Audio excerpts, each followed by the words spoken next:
sometimes you just got to toot your own horn. You know? I am a really good listener.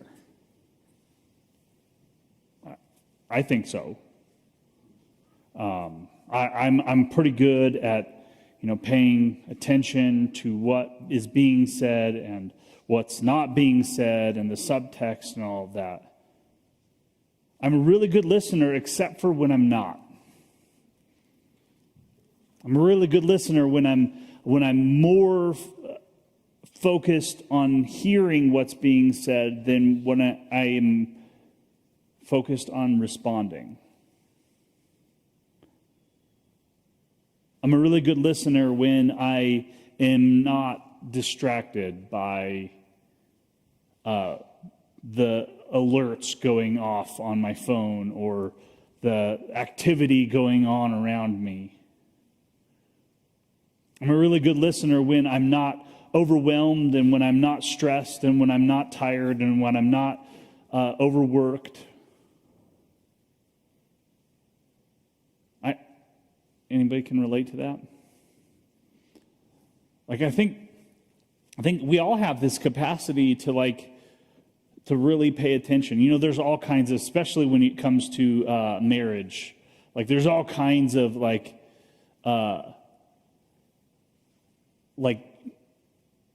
jokes about listening, right?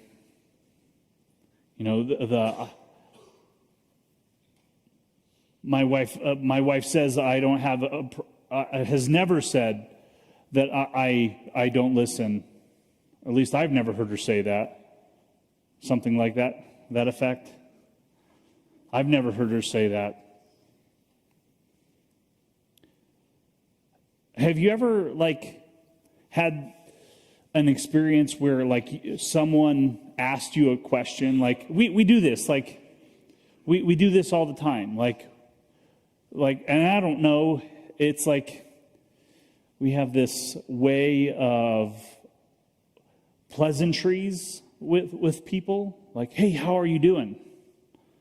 We say that, but it's not really what we mean. It's a weird way of saying, hey, hi, how are you? But we don't, have you ever had someone ask that question of you and you made the mistake of actually dumping the thing, the how you are to that person? They were whoa, I didn't sign up for that. Or they were they were actually you could visibly see them trying to figure out how to transition to the next thing.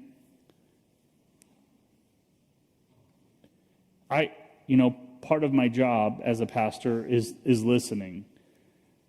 For a long time, I've worn an Apple Watch, mostly because it's helpful for different activities. It tracks your heart rate. It tracks different aspects of what's going on. But one of the if you ever are in conversation, even now, I just picked up my phone, and some of you are what are you doing? Why do you have that in your hand?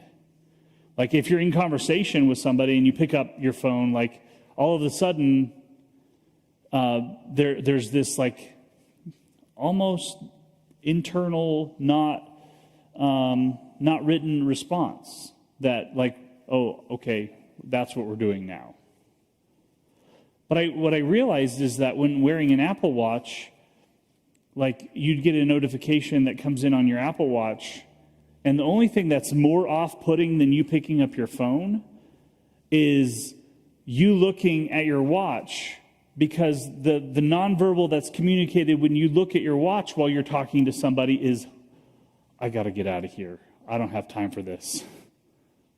And so I have recently stopped wearing that because I found that's a barrier. I'm not saying that you should do that. I'm just saying for me.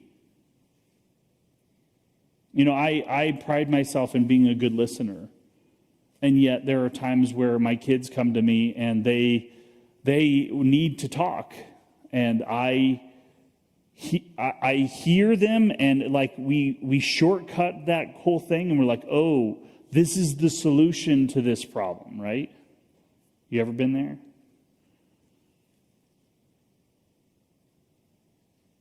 I think that, we do this often.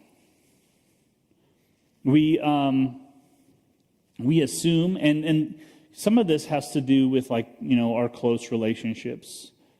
Some of this has to do with the people that we interact with at work. Some of this has to do with the experiences that we have here as a church. One of our values, we'll get to this in a minute, one of our values as a church is that everyone has a story. And your story matters. And what that implies is that if your story matters, it deserves to be heard. And I think sometimes, we look, and the way we act and the way we interact is, it's not so much dismissive as it there's an assumed, we assume that we know what's going on. We assume that we know what the other person across the table from us experience, what their life experience is, what they've experienced in their life, what's important to them, what's valuable to them, what they've been through, how they see the world because of what they've been through.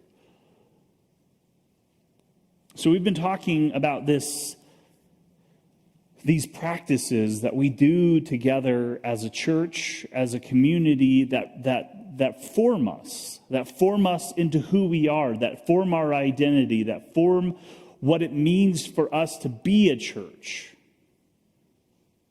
We've talked about them. The very first week we talked about the spiritual practice of communion, where we come to the table, and when we come to the table and we break bread together and we drink and eat, and we experience this welcome that Jesus offers us. It's a thing that levels the playing field for us. It's a thing where, no matter what our background is, no matter what our experience is, we all come under and submit ourselves to what's happening at the table. We talked about the next week, we talked about the practice of the word. And oftentimes the idea of this practice of the word is this thing where, I tell you what God's word says and you do it or else. But that's not what it is for us. For us, it's coming to the word and being curious about what it means, and being willing to ask questions, and being willing to wrestle with the different pieces of it, and being willing to hold space for one another as we ask questions. There are times where other people's experiences in life help them see something that I don't see when we come to the Word.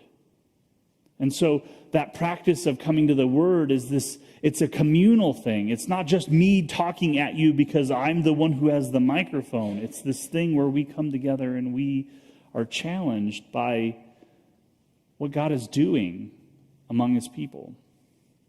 The next week we talked about this idea of partnership, and about how this idea of community asks something of us. It asks us to show up. It asks us to participate. It asks us to do the work of community. That's rooted in this idea in the New Testament of koinonia. It's a Greek word, and it means more than just fellowship. It's often translated as fellowship. We've been taking all of these practices from this section in the book of Acts. The section in the book of Acts is just after the day of Pentecost. The day of Pentecost is this miraculous day where often people call it the birthday of the church.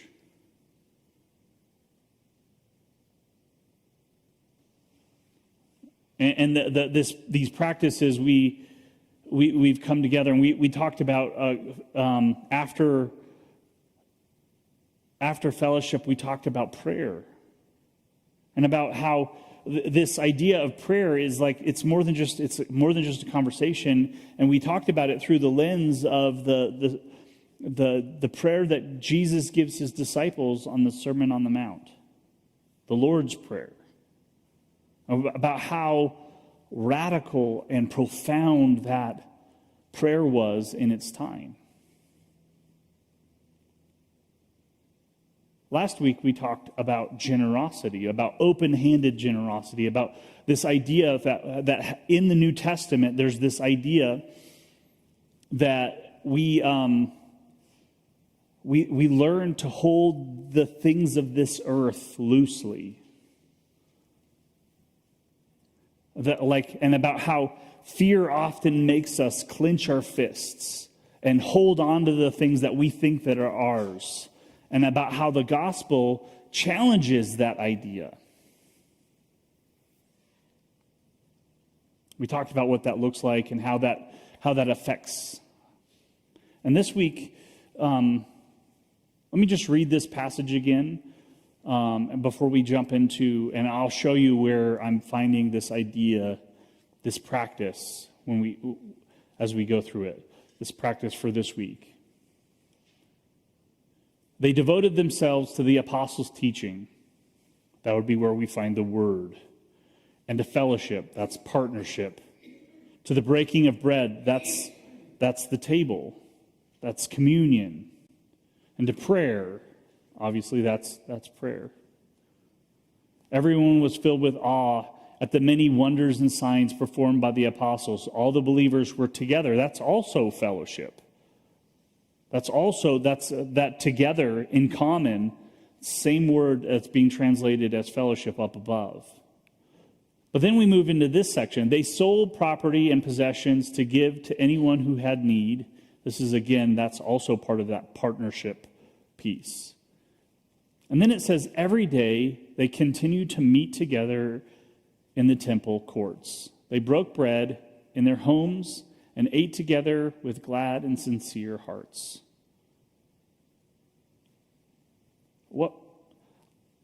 I wrestle with this passage. I've wrestled with this throughout this week. Like, what do you imagine that they were doing as they gathered together in homes and in the temple courts, and they had lunch together and they had dinner together and they sat down with one another? I mean, like, I think it's easy for us to spiritualize this and turn this into like they were doing a lot of church stuff. They were doing a lot of Christian things. But humans aren't real good at that. Like we're good at making these different things that we use. But what do you imagine happens when you sit down at a meal with somebody? You talk. If you don't, it's awkward. If you ever went out to lunch with somebody and said nothing to each other the whole time, can you imagine, like, after service going to the pump house for lunch and sitting at a table with another person and saying no words to the person across the table from you? Can you imagine what the server would be thinking about what's happening there? Like, that would be so bizarre. Like, the server, that table, the server is going back to the host station and saying, I don't know what's going on at that table. I think there's something wrong. That's what happens when we eat together, is we talk. We share stories. We laugh. We engage one another. Hopefully, we hear. I love, like, every day they continue to meet together in the temple courts. They broke bread in their homes and ate together with glad and sincere hearts. Like, it's easy to take away from this that we're supposed to pray over every meal. Sure, do that. I'm glad that you do that if that's your practice. But more importantly, one of the things that's happening here is there's an expression of a glad and sincere heart that is shared among people. I think what's really interesting about this practice is that there's not enough time on Sunday morning for this practice to happen in reality.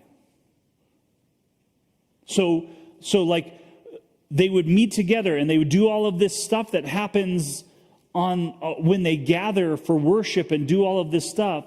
They would pray, they would break bread, and they have the Lord's Prayer, and they do all of these pieces, and they'd partner and all of this stuff. But there was a commitment to one another beyond the thing that happened. There was a commitment to relationship with one another beyond what happened on the Sunday morning gathering. And here's the thing. I believe very strongly that community is where transformation happens. Most of the transformation that happens in our lives happens in relationship with other people. I believe that. But I also think that sometimes we think that church, Christian faith, happens on Sunday. Like, we wouldn't say that.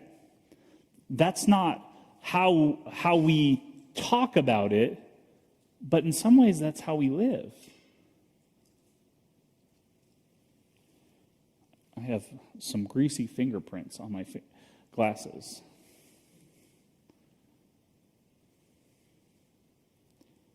I think there's something that is revealed, and in some ways there's an idealism that happens in this story in the book of Acts. Like, there's this like high bar that's set by Acts chapter 2 that is really difficult for us to actually live out. And so in some ways we see this high bar and we're like, okay, well, I can't do that. I can't commit to meeting together every day. And so we kind of opt out. And we opt out for the and only participate in the ritual part of it. The pieces that, less time commitment. But the reality is like we're all being formed. Like, all of us in the room have been formed and are being formed by the things that we're doing and the way that we're, the things that we listen to and the music we consume and the news that we participate in and all of that. We're all being formed. So one of the things that I think is important about this verse here is that there's something that happens when we come together and we choose to sit with one another. That's part of why, we have on the back wall, we have one of our values. We eat together a lot. That has to do with community, and that eating is more than just about calories. It's about sharing life together. And churches say doing life together a lot, but they don't actually do it. So the practice that I'd like to spend a little bit of time talking about this morning is the practice of this open-hearted listening. It's more than just like when Melody and I first got married. I don't know who it was. Maybe my mom bought us tickets to a marriage seminar. And we went to it. And one of the things that they taught us at this marriage seminar is to listen to the other person and then repeat back what we heard the other person say and confirm that that is what was actually said. And that's actually a really good practice. And that's an active listening, participating in the conversation, hearing, like turning off the other parts of your brain. But like, then there's the other part of it where we actually open our hearts up to be changed by the things that are being said by the other person.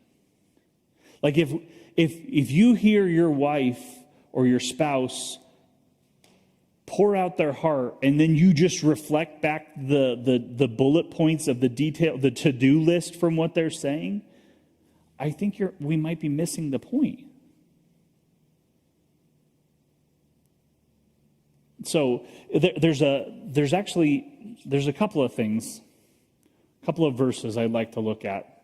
James chapter 1, verse 19 through 20 says, "My dear brothers and sisters, take note of this. Everyone should be quick to listen, slow to speak, slow to become angry, because human anger does not produce the righteousness that God desires. Everyone should be quick to listen, slow to speak. Quick to listen, slow to speak. Quick to listen, slow to speak." You put that, like if you're wanting a pastor-approved tattoo idea, quick to listen, slow to speak would be a good one to tattoo where you could see it all the time.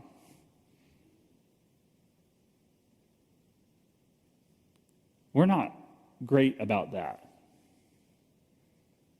Like, what we do is we listen up until the point where we're looking for like something to hook into, and then we react. We look for something that we disagree with, and then we react. And James tells us we should be quick to listen, slow to speak, slow to become angry. Instead, we are quick to speak, quick to get angry, and we don't listen at all. In the book of Galatians, Paul tells this church body, and this goes into this whole... See, it's hard to parse out the different practices from this passage in the book of Acts because they're all interconnected. Like this idea of we gather together, we eat together, and we share our glad and sincere hearts with one another, and we also share our needs, and out of that flows the partnership where our generosity is activated to be able to do something about these needs.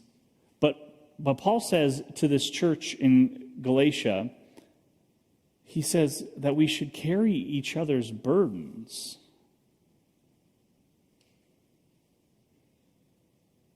We should carry each other's burdens.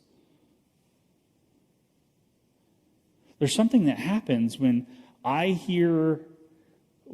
see that there's something going on with you, and I ask you what's going on with you, and you tell me what's going on with you, and then I make this concern of yours my own.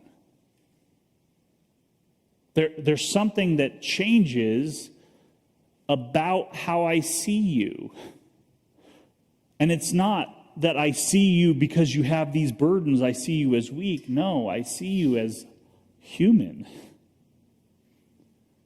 I see the concerns and the things that are breaking your heart and that are weighing you down. And when I choose to hear and see those things without dismissing them, without explaining them away, without trying to talk you out of them, something changes in me, in my relationship with you.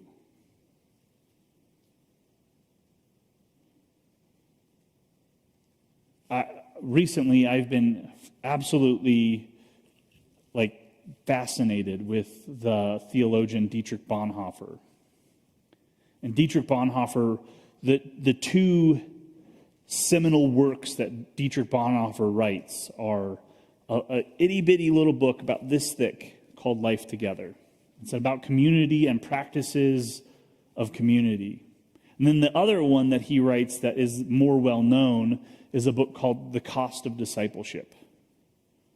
And both of these are, these books are written as Dietrich wrestles with how to work through what's going on in his country.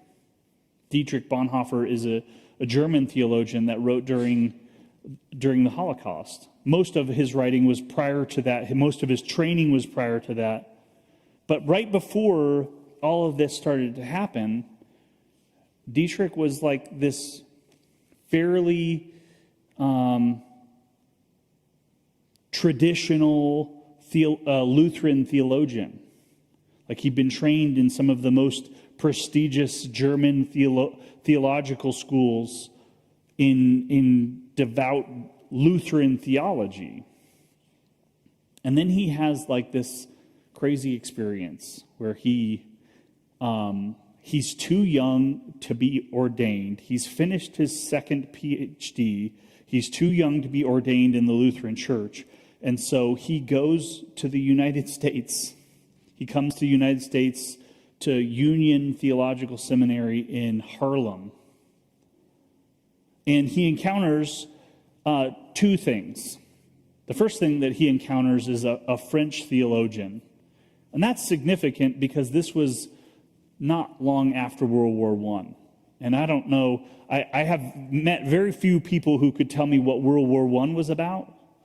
But what I do know for sure is that it left Germany and France at odds with one another.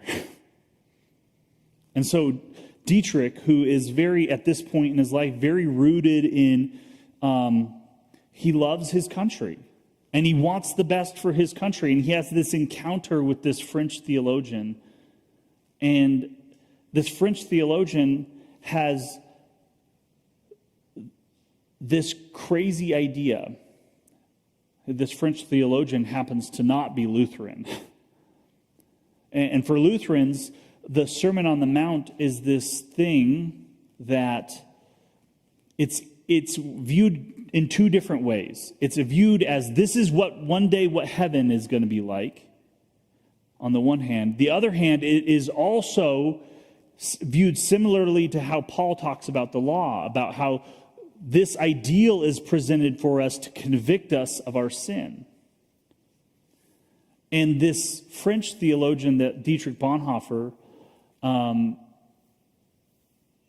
encounters has this crazy idea that the Sermon on the Mount is something that we should strive to internalize and then live out. And Dietrich Bonhoeffer, after 2 PhDs, is like shook by this idea. And that's actually where it's actually through his encounter with the Sermon on the Mount, through this French theologian, that we get the cost of discipleship. That's where he comes up with this idea. It's a discipleship that is deeply formed by Jesus' teaching in the Sermon on the Mount. The second thing that happens to him is he is doing this work at this seminary in Harlem during the Harlem Renaissance of the late 20s. And he has to do practical ministry as a part of his time at this seminary. And he goes and begins teaching Sunday school at this black church in Harlem. And he begins to see things that he has never encountered before. And the things that he sees are the way in which the gospel is lived out in the context of suffering. And so all of this, he comes back, he feels strongly that he has to come back to Germany. And during that time, he writes the other small book, Life Together. And one of the practices that he talks about in Life Together is the practice of the ministry of listening. This ministry of listening. And I have a few quotes I just want to share with you that are from this book that are just really profound. He says, obviously he doesn't say it in English, he says it in German, and we have it translated to us. He says, the first service that one owes to others in the fellowship consists in listening to them. Just as love to God begins with listening to his word, so the beginning of love for the brethren is learning to listen to them. It is God's love for us that he not only gives us his word, but also lends us his ear. God loves us. I mean, one of my favorite things about prayer is that you can go lock yourself in your closet and pray like David prayed, which is, God, why are you letting this happen to me? And God listens. What if when someone, our brother and sister in the church, in the faith, is in anguish about things that are happening to them or things that are happening to people that they love, chose to listen rather than try to problem solve, or rather than try to explain it away, or rather than try to talk them out of this anguish that they feel.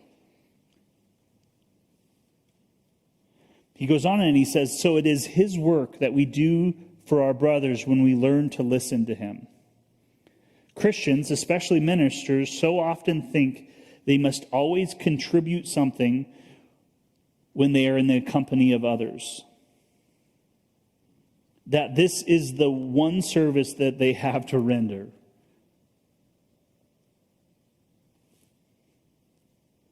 They forget that listening can be a greater service than speaking. Many people are looking for an ear that will listen. They do not find it among Christians, because these Christians are talking when they should be listening. But he who can no longer listen to his brother will soon be no longer listening to God either.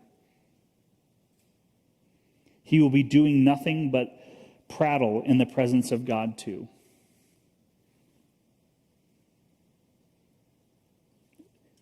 He says, this is the beginning of the death of the spiritual life. And in the end, there is nothing left but spiritual chatter and clerical condescension arrayed in pious words. One cannot listen long and patiently while presently being talking beside the point and be never really speaking to others, albeit he be not conscious of it. Anyone who thinks that his time is too valuable to spend keeping quiet will eventually have no time for God and his brother, but only for himself and his own follies. He says there is a kind of listening with half an ear. Pay attention. This is important. There is a kind of listening with half an ear that presumes already to know what the other person has to say. It is an impatient, inattentive listening that despises the brothers and is only waiting for a chance to speak and thus get rid of the other person. This is no fulfillment of our obligation. And it is certain that here too our attitude toward our brother only reflects our relationship with God. It is little wonder that we are no longer capable of the greatest service of listening that God has committed to us, that of hearing our brother's confession. If we refuse to give ear to our brother on lesser subjects, secular education today is aware that often a person can be helped merely by having someone who will listen to him seriously, and upon this insight it has constructed its own soul therapy, which has attracted great numbers of people, including Christians. But Christians have forgotten that the ministry of listening has been committed to them by him who is himself the great listener, and whose works they should share. We should listen with the ears of God, that we may speak the word of God.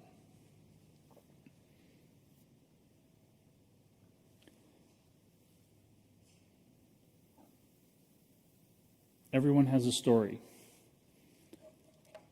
It's one of our values.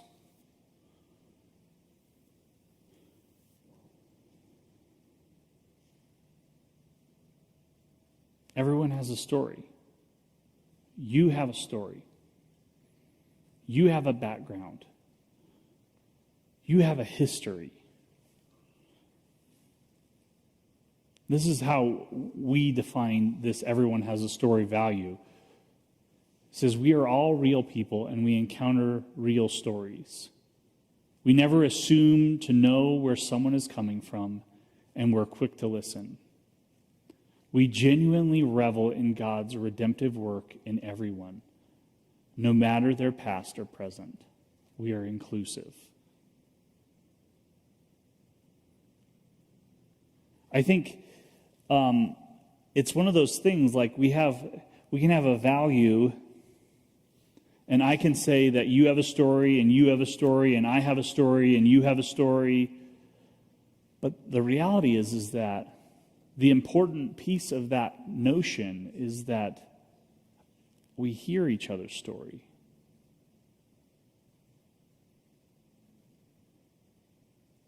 And for us to do that, we have to listen.